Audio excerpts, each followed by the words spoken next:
তোমাদের সবাইকে স্বাগত জানিয়ে শুরু করছি আজকের এই ড্রয়িং পর্বটি। গত দিনে শুক্রবারে আমি তোমাদের সাথে শেয়ার করেছিলাম গান্ধীজির আউটলাইন ড্রয়িং ভিডিওটি। আউটলাইন ড্রয়িং ভিডিওটি যারা এখনো দেখোনি তারা আজকের ড্রয়িং ভিডিওর ডেসক্রিপশনে আমি আউটলাইন ড্রয়িং ভিডিওটির লিঙ্ক শেয়ার করেছি, সেখানে ক্লিক করেও তোমরা গান্ধীজির আউটলাইন ড্রয়িং ভিডিওটি দেখে নিতে পারো। আর আজকের পর্বে স্পেশালি আমি তোমাদের সাথে আলোচনা করব এটির ওপরে কালার কম্বিনেশনস নিয়ে। এটার প্রথমেই তোমরা দেখবে বেস কালারটা তৈরি করার জন্য আমি এখানে ব্যবহার করেছি ওয়াটার কালার, আর সাথে এটাকে শেডিংয়ের কাজ করার জন্য এবং ডিটেলিংসের কাজ করার জন্য আমি এখানে ব্যবহার করছি পেন্সিল কালার।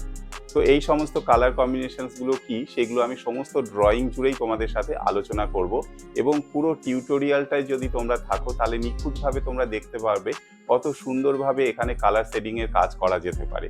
তো যারা চ্যানেলটিতে নতুন এসেছো, যারা এখনও বাংলার আর্ট ড্রয়িং চ্যানেলটিকে সাবস্ক্রাইব করে সাপোর্ট করোনি, তারা বাংলায় এই ধরনের নতুন নতুন ড্রয়িং ভিডিও দেখার জন্য অবশ্যই চ্যানেলটিকে সাবস্ক্রাইব করে সাপোর্ট করো, আর ভালো লাগলে অবশ্যই একটি লাইক প্রেস করো।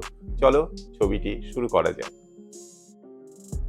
প্রথমে গান্ধীজির স্কিন টোনটিকে করার জন্য আমি এখানে কয়েকটি কালারের কম্বিনেশনস ব্যবহার করছি। দেখো, white colour, brown colour, light brown colour, এবং এর সাথে আমি একটু হালকা পরিমাণে নিয়ে নিচ্ছি ইয়েলো কালার, ইয়েলো অকার্স যেটা রয়েছে সেই কালার কম্বিনেশনসগুলো এখানে মিশিয়ে নিয়ে আমি প্রথমে এই স্কিন টোনটিকে করে নিলাম, এবং এই স্কিন টোনটিকে গান্ধীজির সমস্ত মুখমণ্ডল এবং দেহাংশের ওপরে আমি অ্যাপ্লাই করে নেব ঠিক এইভাবে।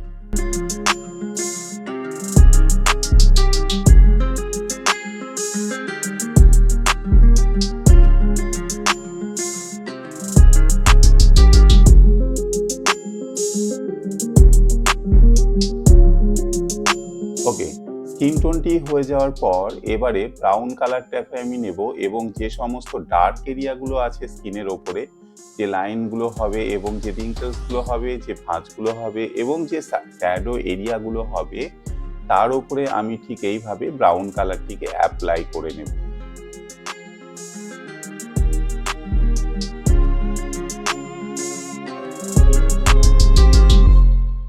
এবারে কম বেশি করে যেখানে যেখানে আরো বেশি ডার্ক করার প্রয়োজন আছে, ব্রাউন কালারের সাথে হালকা পরিমাণ ব্ল্যাক কালার আমি মিশিয়ে নিয়ে ঠিক এইভাবে আরো বেশি ডার্ক ব্রাউন করে আমি এই সমস্ত এরিয়ার উপরে অ্যাপ্লাই করে নিচ্ছি। যেখানে যেখানে শ্যাডো এরিয়া হবে সেখানে ব্রাউন এবং ব্ল্যাকের কম্বিনেশন অ্যাপ্লাই করা হলো। এরপর দেখো, পেন্সিল কালার কম্বিনেশন আমি ইউজ করব।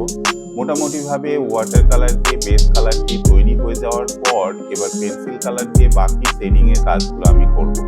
পুরো পোর্শন জুড়েই পেন্সিল কালার এখন আমি করব।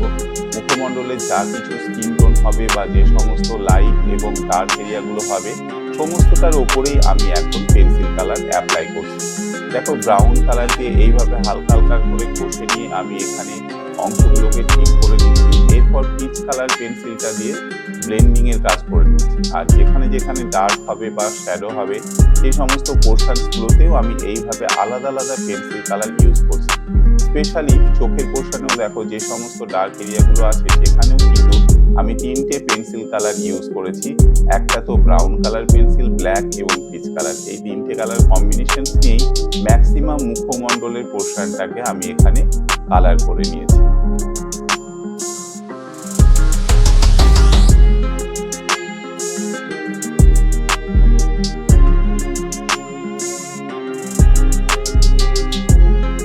নাকের নিচে শ্যাডো এরিয়া করার জন্য আমি এখানে ব্ল্যাক পেন্সিল ইউজ করলাম, তারপর ব্রাউন কালারটা দিয়ে আমি এইভাবে ব্লেন্ড করে নিলাম।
ওকে, এবার ঠোঁটটিকে করার জন্য দেখো আমি এইভাবে ব্ল্যাক পেন্সিল নিয়ে গোঁফের হেয়ার লাইনগুলোকে ঠিক এইভাবে এখানে ড্র করছি।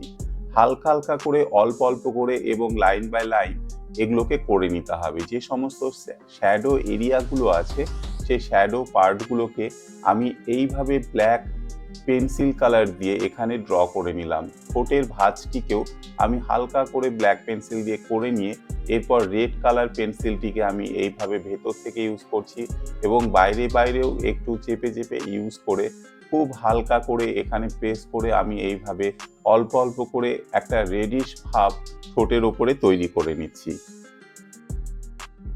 এরপর অরেঞ্জ কালার দিয়ে রেডের ওপরে আমি হালকা হালকা করে ব্লেন্ড করে নিলাম। এরপর ব্রাউন কালার দিয়ে আরো বেশি ডার্ক করার জন্য ঠোঁটের এরিয়াগুলোকে এইভাবে নিয়ে পিচ কালারটিকে দিয়ে পুরো পোর্শনটাকে ঘষে ঘষে আমি ব্লেন্ড করে নিচ্ছি। এখন মোটামুটি ঠোঁটটি হয়ে যাওয়ার পর ঠোঁটের নিচের পোর্শনে যে ডার্ক এরিয়াটা হবে সেটাকেও আমি ব্রাউন এবং ব্ল্যাক এই দুটো কালারের কম্বিনেশনস নিয়ে ঠিক এইভাবে এখানে করে নিলাম। আরো বেশি ডার্ক এরিয়া করার জন্য, ভাঁজগুলোকে স্পষ্ট করার জন্য আমি এখানে ব্রাউন কালার ইউজ করছি। আর ব্রাউন কালারটা দিয়েও এইভাবে পোর্শনসগুলোকে একটু লাইট এবং ডার্ক আমি এখানে করে নিচ্ছি। এরপর পোর্শনটাকে ব্লেন্ড করার জন্য আমি অবশ্যই পিচ কালার ইউজ করব এবং পিচ কালার দিয়ে পোর্শনটাকে ঠিক এইভাবে যেমনটি তোমরা দেখতে পাচ্ছ হালকা হালকা করে ঘষে ঘষে আমি এখানে ব্লেন্ডিং এর কাজটা করে নেব। বন্ধুরা, তোমরা যারা বাংলার আর্ট ড্রয়িং চ্যানেলটিকে এখনো সাবস্ক্রাইব করে সাপোর্ট করনি, তারা বাংলায় এই ধরনের নতুন নতুন ড্রয়িং ভিডিও দেখার জন্য অবশ্যই চ্যানেলটিকে সাবস্ক্রাইব করে সাপোর্ট করো। আর ভালো লাগলে অবশ্যই একটি লাইক প্রেস করো। তোমাদের মূল্যবান কমেন্ট নিচে দেওয়া কমেন্ট অপশানে তোমরা কমেন্ট করে আমাকে জানাতে পারো কি ধরনের ড্রয়িং প্রয়োজন এবং আজকের ড্রয়িংয়ে তোমাদের কি ভালো লেগেছে আর কি ভালো লাগেনি সেটাও তোমরা আমাকে কমেন্ট করতে পারো। আমি সময় মতো তোমাদেরকে উত্তর দেওয়ার চেষ্টা করব। গলার পোর্শনের ভাঁজগুলোকেও আমি এইভাবে ব্রাউন কালার দিয়ে করে নিয়ে এখানে পিচ কালারটি দিয়ে ব্লেন্ড করে নিচ্ছি।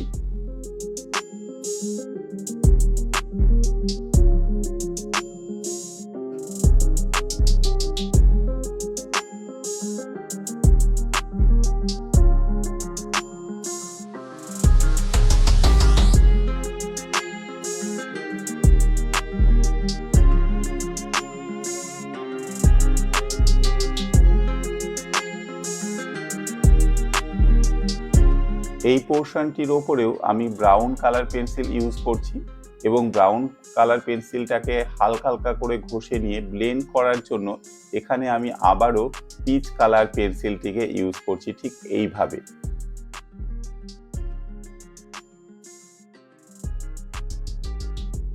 এবারে ঘাড়ের ওপরে রাখা কাপড়টিকে তার ভাঁজগুলোকে স্পষ্ট করার জন্য এবং শেড করার জন্য খুব হালকা হালকা করে এই পোর্শনটা হবে বলে এখানে এবার আমি একটু পেন্সিলটা শিফট করলাম এবং এখানে আমি এখন ব্যবহার করছি গ্রাফাইট পেন্সিল। এখানে 2B গ্রাফাইট পেন্সিল দিয়ে দেখো হালকা হালকা করে এই পোর্শনটাকে আমি করছি এবং একে ব্লেন্ড করার জন্য আমি এখানে পেপার ব্লেন্ডিং স্টাম্পস ইউজ করছি।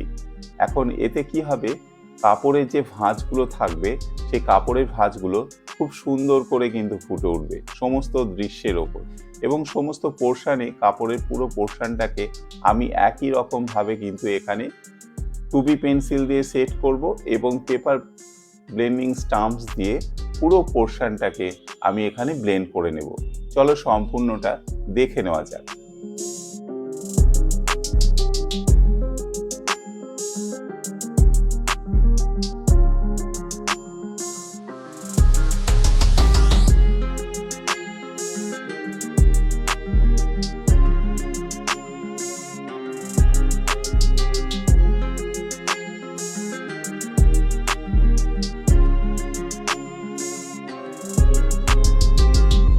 বন্ধুরা, এরপর দেখো ব্যাকগ্রাউন্ডটাকে আমি এখানে ঠিক করে নেব। প্রথমে আমি ব্ল্যাক কালার ইউজ করছি, এখানে শুধু ব্ল্যাক কালার ইউজ করে এরপর ইয়েলো কালারটা যেখানে যেখানে পোর্শনসগুলো রয়েছে সেখানে দিলাম। একই রকম ভাবে রাইট হ্যান্ড সাইডেও পোর্শনেও ওপর থেকে কিছুটা ব্ল্যাক কালার দিয়ে নিয়ে তারপর গ্রিন এবং ইয়েলো কালার, এই কম্বিনেশনসগুলো আমি এখানে দিয়ে নিচ্ছি, যাতে ব্যাকগ্রাউন্ডটা খুব সুন্দর করে একটা ব্লারি ইফেক্ট তৈরি হয়।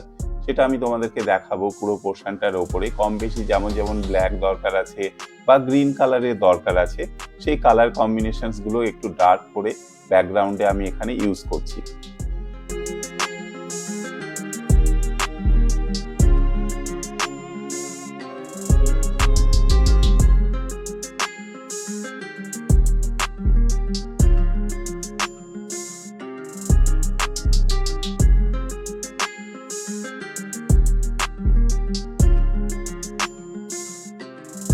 ব্যাকগ্রাউন্ডের পোর্শনটি এইভাবে করে নিয়ে সম্পূর্ণ ছবিটির ওপরে কম বেশি করে আমি ওয়াটার কালার ইউজ করেছি এবং তার সাথে পেন্সিল কালার ইউজ করেছি। আজকের ড্রয়িং ভিডিও মোটামুটি এই পর্যন্তই। দেখা হচ্ছে তোমাদের সাথে পরবর্তী ড্রয়িং ভিডিওতে। সবাই ভালো থেকো, সুস্থ থেকো।